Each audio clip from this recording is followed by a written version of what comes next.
Welcome back to the Citizen channel. I hope you're all staying safe and well. And we have another episode of Managing City. Yes, the clue's in the title. It does what it says on the box. We're looking at past managers. And we're going to look at one that, if I mentioned his name, a lot of you would probably say who, which is fair enough. But he did one very, very important thing for Manchester City back in the day. And even I wasn't born in this guy's time, guys. So when he manages City, so we'll have none of that. So I can't talk from actual experience, but I can only give you the information we've got. So we're going to look back at a guy called John Ross Thompson, or for short, he was known as Jock Thompson. Always a lazy way of these Scottish players calling him Jock, wasn't it? It would be frowned upon these days, that's for sure. So we're going to have a look at his brief internment at City, let's call it. He wasn't a City player anyway. Previously, some managers obviously were ex-players, etc.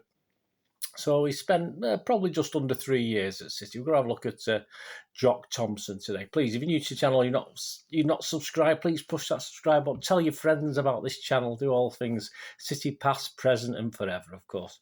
And if you can give us a thumbs up, you make an old City fan very, very happy. Yes, as I said, Jock Thompson, yes, he was born in Scotland. Yes, well, obviously, we wouldn't get away with that otherwise, would we, at the time? Thornton in Fife, yeah, on the 6th of July. There's a good day. That's my birthday, the 6th of July, 53 years before me, though, in 1906. Yeah, so I wasn't even a twinkle, was I? I was probably a nucleus of an atom of a planet. I don't know what I was at that stage, 53 years previously.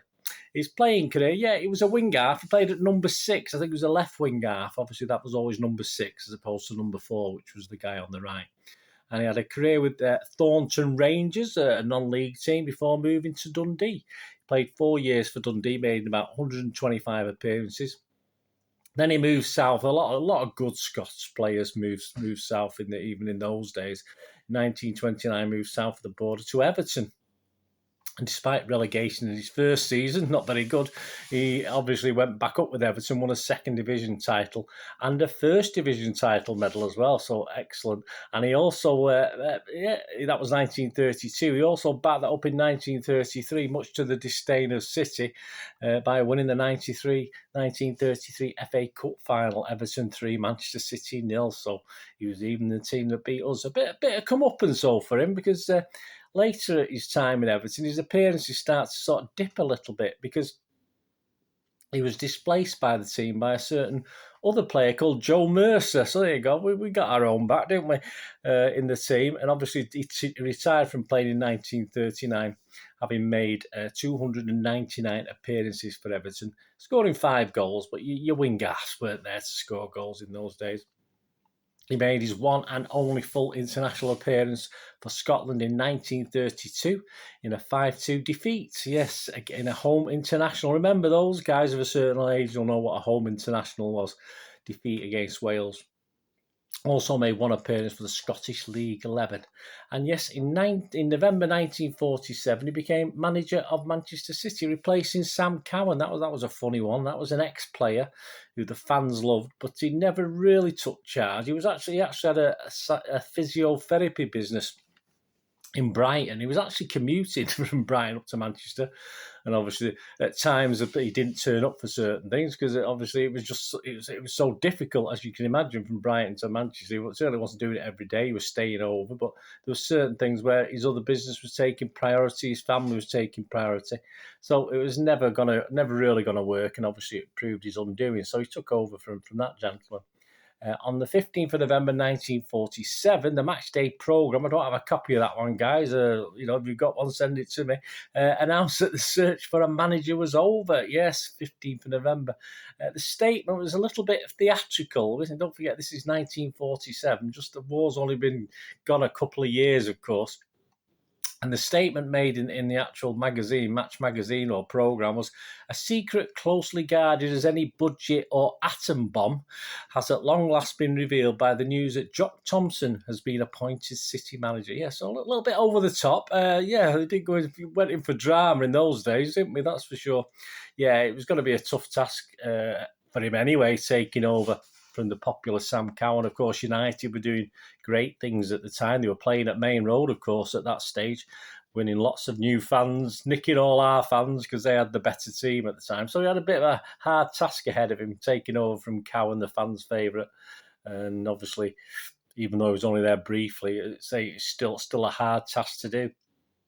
And he didn't exactly endear himself when he was quoted by a journalist saying that he was happy to become manager, but he had set no plans and he didn't know where to start. So that wasn't going to endear him to the City fans. I mean, it was actually aimed at lowering the fans' expectations, but it didn't quite come out like that. So the fans are a bit miffed. But what would matter, of course, like anything, is what happens on the pitch. It doesn't matter. I mean, you can say all the plaudits and all the things you want to say, can't you? But it's what happens on the pitch that matters as far as the fans are concerned. And although that season we lost our last 6 games, the fans were reasonably happy because they hadn't done too bad. We finished mid-table, 10th out of, 10th, just over mid-table, 10th out of 22 teams. Of course, for the next season, where obviously we would expect something perhaps a little bit different from him, he was sort of dropped in it a little bit, and the fans went into mass panic as Frank Swift announced that even though he was 35, he could have played a lot longer. He wanted to go out at the top. He wanted to go out in his prime, a bit like I did when I was playing amateur football. I retired perhaps 2 or 3 years earlier than I perhaps should have done because I'd just done the double, so I didn't want to, what could I do better? So like me, Frank Swift obviously did that. He announced his retirement. This would be his last season, so all panic setting, of course, at the management level, Mr. Thompson and the board, etc., etc. But still, we had a season to sort something out. And of course, one big failing of Thompson would be his failing is he sort of failed to bring really big name outfield players in. We'll talk about a certain keeper he brought in a moment, but yeah, he wasn't great in that 48-49 season. We made no big signings, so the fans were a bit disappointed in that. It was an okay start. We won 6, drew 3, and lost 3 of the first 12 games. And in goal, if Mr. Swift wasn't available, if Frank wasn't available, a guy called Alec Thurlow would step in. But it became obvious that Thompson would need to seek out a better replacement. The season become a bit patchy as well as potential keeper problems to come. After a 3-2 win at Stoke on New Year's Day, 1949, City failed to score more than 1 goal in the final 17 matches. We were definitely lacking up top. I mean, City were used to scoring plenty of goals. The fans were used to seeing plenty of goals from City at Main Road. And 6 of the games we failed to score at all of those 17 matches. But we still managed to finish a creditable 7th despite that. And there's obviously room for improvement, room for more signings. Let's get a couple of strikers in, a couple of midfielders in. Probably didn't happen, or it didn't happen. But there was obvious signs, as I say, we didn't actually improve scoring-wise. We're going to have some problems to come. And if we ever doubted Thompson had enough problems, I mean, there's going to be even more, wasn't there? Because he would get them quickly just before the 49-50 season kicked off. As Swift's retirement, he'd gone. That was it. He'd finished. Apparently, we thought he had. But Thurlow, his replacement, became very ill with TB. I think he only survived till about 1956. He was very poorly after this anyway. And City literally had to beg Swift to start the season in goal, otherwise we were really in lumber. And he did promise he would do it, but only as long as he'd only stay for about a month and give City time to sort out a replacement. Another keeper called Ronnie Powell, he helped step in. But again, as Swift officially re-retired on the 7th of March in a 0-0 draw at Goodison Park, he was left to carry City's best he could, this poor Ronnie Powell. Again, a thankless task. But like Thurlow, he was no Frank Swift. But then again, who was? Well, perhaps we might find someone. Thompson had a big headache, but he and City would solve it by taking what was a big, big chance. I mean, yeah, Thompson's reign had been a bit choppy so far. It was about to get worse because obviously he would turn as his future goalkeeper to an ex-German POW from non-league St Helens to fill that Swifty role, and it was one Bernhard Trautmann, of course. As well as a goalkeeper problem, Thompson also had to see one of the worst injury crises that season that City had ever had. It's just a long list of injury after injury. Very few players managed to put a handful of games together. Thompson stated they'd never been able to field his strongest team in any fixture so far, and was reflected previous to Troutman's debut. This was reflected previous to Troutman's debut. Just 3 wins in 16 games, so we were struggling. I mean, there was a total air of desperation, and that's part and parcel, perhaps, of why let's go for Troutman. Why not? Let's get all the aggravation. Why not? Things can't get any worse. Things are bad. We may as well just go for it and see what happens. And of course, that just added to more problems with the fans and the media and football fans in general.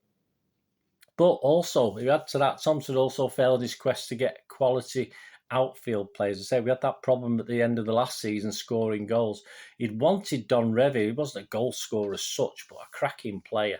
And Don Revie supposedly had a desire to join City as well. And we'd offered £20,000, but other clubs came in for him as well and offered similar figures. And I think the price went up to 26,000. And City sort of dropped out at that price. We weren't willing to risk it or pay it. And then obviously it dragged on still, and Revie actually ended up signing for Hull City for 20,000, which was our initial bid, which was just, I think he was so absolutely pissed off with what was going on, Don Revie, that he said, right, sod it, I'm going to do it, and that's what he did. He ended up joining Hull City. Of course, the fans again were let down, were really disappointed.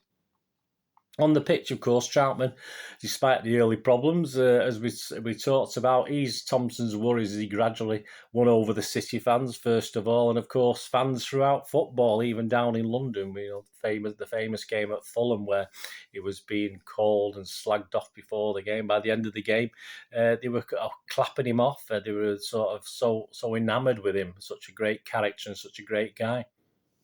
But despite Bert's heroics, of course, we were still struggling, as we were last season, to score goals.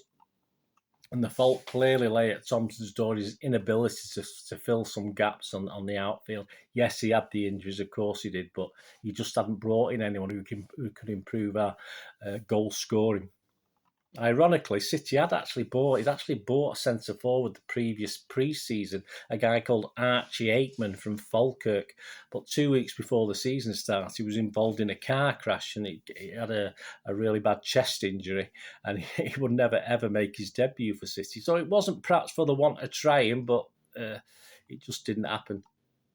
As City slowly dropped and stayed in the relegation zone, despite Troutman's heroics, he was playing some great games. As I said, he was keeping clean sheets, he was letting in the odd goal, but we just weren't scoring. It was as simple as that. We had a run of 13 games in the league from Boxing Day to the 8th of April that saw just 4 draws and 9 defeats and no victories. So we were hovering that relegation area.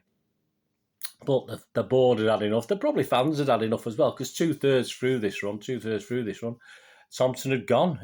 We'd all had enough, and Thompson was sacked. Ironically, with Thompson, a fast-fading memory, 3 wins from the next 4 gave City a chance of survival, but 2 draws and a loss in the last 3 saw City relegated alongside Birmingham City, and we were 3 points adrift of survival. So despite Thompson finding, what turned out to be a guy who's going to be with us 15 years, a brilliant, yes, another as good, every bit as good, some people say better, any bit as good as Frank Swift, of course, a brilliant replacement. His lack of other significant signings, all right, we'll never know how this Aikman would have done, but his lack of other significant signings, his bad luck with injuries, meant that he's lukewarm, and that's all it was. Time as City manager was over. And the board needed to inspire the fans. He needed to inspire the players for better things. In the same way, over the road, yes, at Old Trafford, a certain Matt Busby was doing that with his team. After leaving City, Thompson returned to Scotland, where he ran a pub until his retirement. He wouldn't actually manage any other football club. We were enough. That was it. Managing City was enough. He didn't want any more of that. So we put him off managing for life. That's for sure. His stats at City, this is from the manager's book there. It's on the wall. Played 115. Won 35, drawn 35, and lost 45. 122 goals scored. 122 goals in 115 games. That's the basic problem with City. Say we were used to scoring a lot of goals. That's just a 30% win rate. He died in 1979 in Carnoustie, Scotland. Thanks for joining. Oh, we enjoyed that, guy. Let me know if you any memories. Any memories? You're a bit older than me. You might have some memories, of course. I mean, 19, he was there till 50. I'm sure some of you out there, his 70s and 80s, might remember and remember that time. It's just be great to hear from you if you can just leave your comments. And hope you enjoyed that anyway. But thanks for joining me for this Managing City episode 1947-50 and a certain John Ross Thompson, or Jock Thompson for short. Thanks for watching, guys. So we're going to do the rest of the day. Have a great one. Look after yourselves, look after your friends, look after your families, and also, please, look after yourself. Until we meet again, come on, City. Thanks for watching. Bye for now.